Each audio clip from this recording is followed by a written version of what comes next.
Quando a arca estava no carro de boi, um boi tropeça, a arca ia cair. Usar, é interessante, porque a palavra usar vem de us, que é força. Usar é a sua força. Daí vem a palavra use, o Ziza ali que tá vendo. Use, o que é o use, Ziza? É uma metralhadora. Que vem, é judaica, né? É israelense.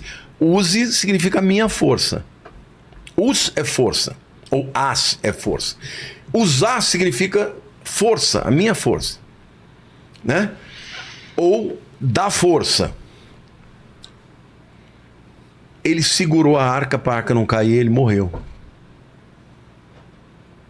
Por quê? Porque ele não podia tocar. Davi ficou abaladíssimo. Aí ele falou, não, eu não vou trazer a arca para cá, para o meu reino, né? Aí a arca vai para uma cidade, para a casa de um homem chamado Obed-Edom. Obed-Edom, Ovadia, que é o nome em hebraico, significa trabalhador. Edom vem de sangue, porque dam é sangue em hebraico. Então, um trabalhador ou um adorador do sangue. Ou seja, a arca ficou 3 meses na casa desse sujeito, as mulheres todas engravidaram, começaram... Ele começou a prosperar, a fazer negócios. Aí chegou a notícia para Davi que Obed-Edom estava arrebentando por causa da presença da arca. Aí ele fala, então eu quero que a arca venha.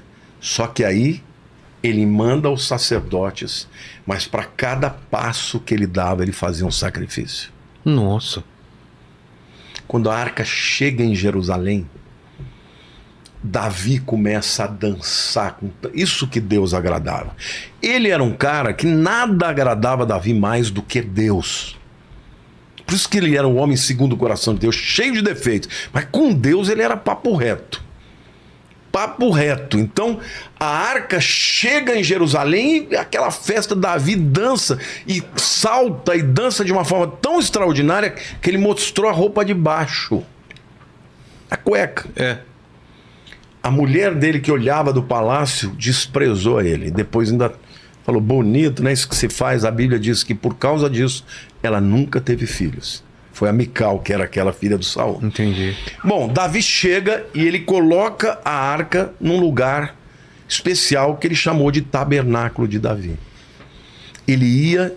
Um dos salmos que é atribuído a Davi diz que ele ia 7 vezes por dia adorar a Deus na arca, sendo rei, com todos os negócios que ele tinha que receber pessoas e tal.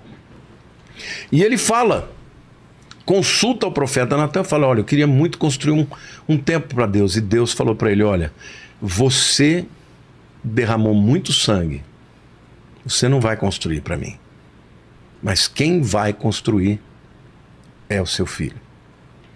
Ele vai ser um homem pacífico, um homem de paz, e ele vai construir para mim.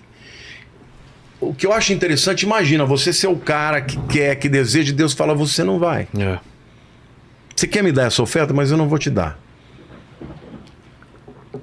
Mas mesmo assim, Davi preparou tudo o que era necessário para que fosse construída.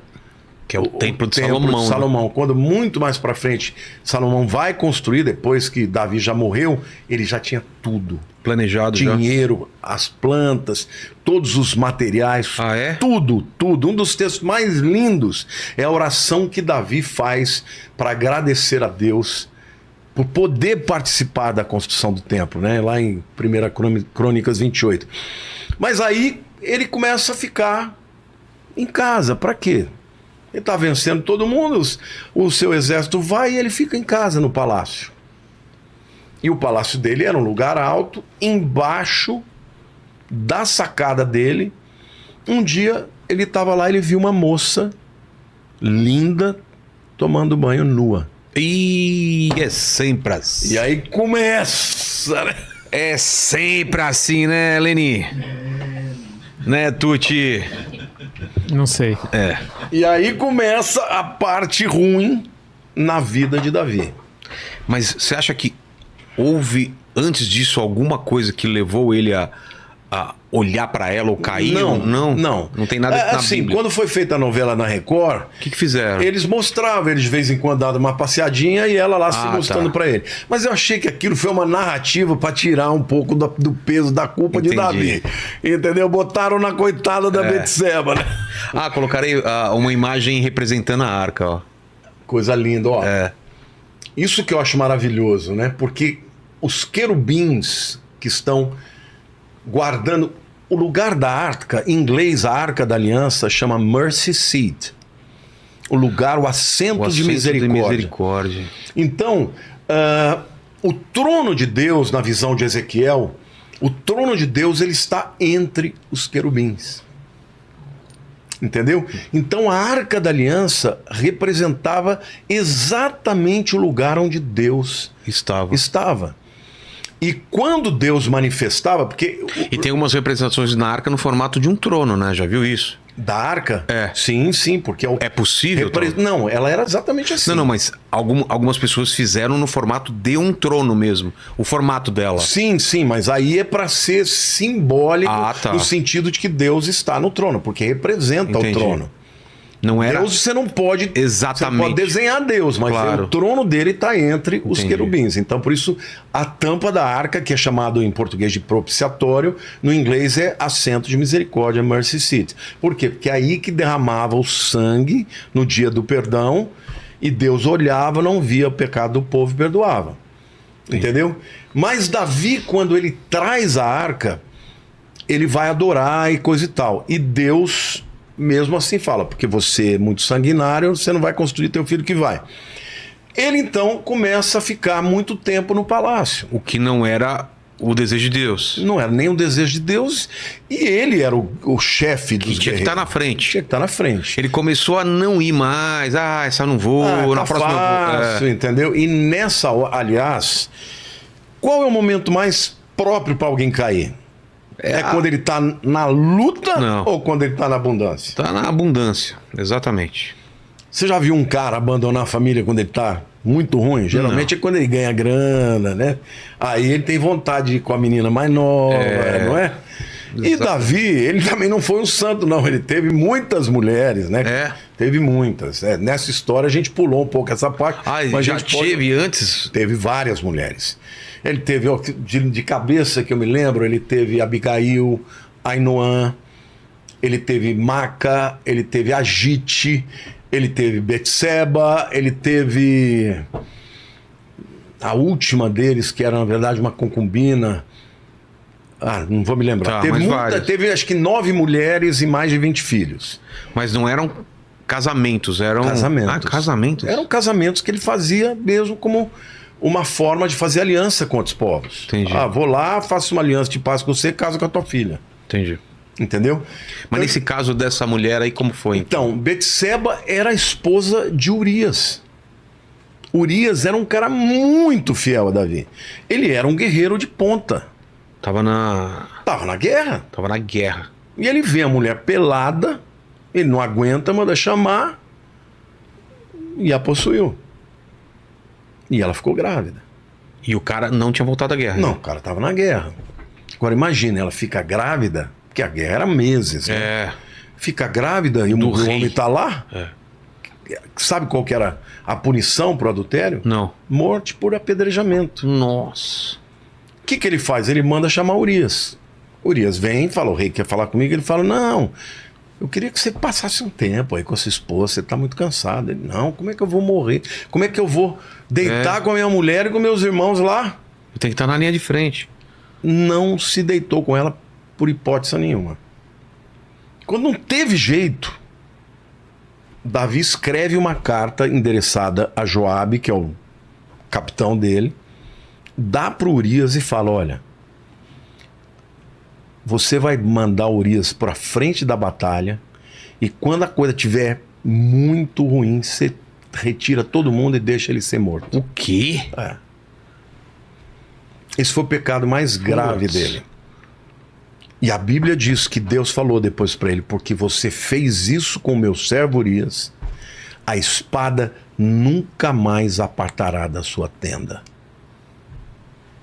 Duro, né? Nossa. Deus perdoou o pecado dele, porque aí ela ficou grávida, ele manda Urias para o campo de batalha, morre. E morre mesmo. Morre mesmo. Tinha que morrer. E Joabe ficou com essa, né, na mão. É. Eu fiz o que você mandou, mas deve ter perdido o respeito Com por ele. certeza. Né? E usou isso pra. E começou uma queda aí da popularidade de Davi. Com certeza. E isso, essa coisa, nunca mais a espada apartará da tua tenda, ou seja, a família de Davi começou a ter problemas sérios. Ó, primeiro filho dele, Aminon. Aminon ficou apaixonado por uma irmã, meia-irmã dele, que é chamada Tamar. Essa Tamar era filha de Davi Com outra mulher. com outra mulher, e ela tinha um irmão chamado Absalão. Absalão, que era um filho lindo, diz que a beleza dele era impressionante, tinha cabelão, ele era o cara, né? Quando o Aminon chamou, ele preparou como vamos dizer, uma cilada para Tamar. Um amigo dele falou: ó, faz o seguinte, diz que você tá doente e pede pro teu pai mandar a Tamar para cuidar dele, pra fazer uma comidinha para você, que você tá muito mal e que você quer que vá a Tamar. E ele vai. E a Tamar vai. O que ele faz? Manda sair todo mundo e estupra a Tamar. Nossa.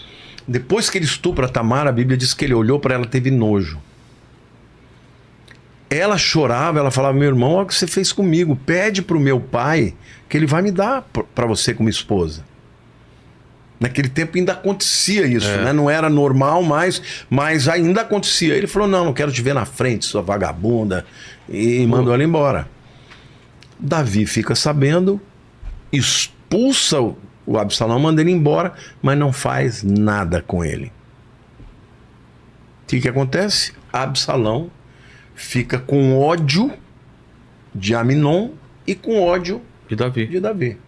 Passam 2 anos, o seu Absalão finge que tá tudo bem e ele pede pro pai: pai, eu vou fazer uma festa da tosquia, que era uma festa para cortar as lãs das ovelhas e tal. Convida Davi. Davi falou: não vou, porque ele morava, né, em outro lugar. Sei.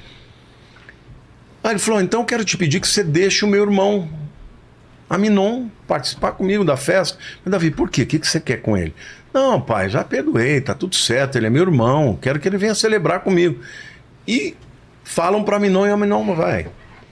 E aí Absalão faz o seguinte, avisa pros homens dele, fala: ó, vocês embebedem ele. Embebedem, quando ele estiver bêbado, vocês matem ele. E aí mataram. E aí chega a notícia para Davi que o Absalão tinha matado todos os filhos dele. E aí disseram: não, foi só o Aminon. Então o primogênito, que ia ser um possível sucessor, morreu. Em seguida, Absalão começou a ser influenciado por Aitofel. Eu sei que é muito nome, mas é interessante a história. Aitofel era avô de Betseba. Quem é Betseba? A mulher de Urias, que Davi foi lá, ficou com ela, matou Urias e agora casou com ela. E Aitofel nunca perdoa Davi. Então o que ele fez? Ele pediu para Davi: deixa eu ficar com Absalão, que eu vou aconselhar Absalão para ele parar com esse ódio e coisa e tal. E Davi deixou. E ele chegava para Absalão e falava assim: ó, você que tem que ser o próximo rei. E começou a encher a cabeça de Absalão. A ponto de Absalão, um dia, Davi estava fora, ele vai e invade Jerusalém e assume que é rei. O povo começou a clamar que ele era o rei. Davi ficou sabendo, ele vai embora chorando, para não ter que lutar com o filho. Ele vai pelo Vale de Cedron. O Vale de Cedron é aquele vale que fica entre o Monte das Oliveiras e o Monte Moriá. E ele vai, a Bíblia diz que ele vai chorando por ali, vai embora para fora de Jerusalém. Mas você vê o favor de Deus. Aitofel chegou para Absalão e falou: vai atrás dele, que agora ele está psicologicamente abalado, e acaba com a guerra. Mata ele, porque senão Davi é um guerreiro, ele vai se recuperar. Davi tinha mandado uma outra pessoa que se fingiu de inimigo dele e falou: não faz isso. Davi é guerreiro. Os camaradas estão com raiva. Se você fizer isso agora, você vai perder. Primeiro se consolida, tal. E aí Davi, ao invés de ouvir Aitofel, ouviu o outro. Bom, resultado, uma hora o Absalão tá indo, passou aquele tempo, foi para cima de Davi e ele ficou com o cabelo preso numa árvore, num galho de uma árvore. Davi tinha dito: não matem o moço. Adivinha quem matou? Quem? Joabe, o capitão de Davi. Vivia desobedecendo Davi. Foi lá e matou o segundo filho. Então, olha a família dele. Ficou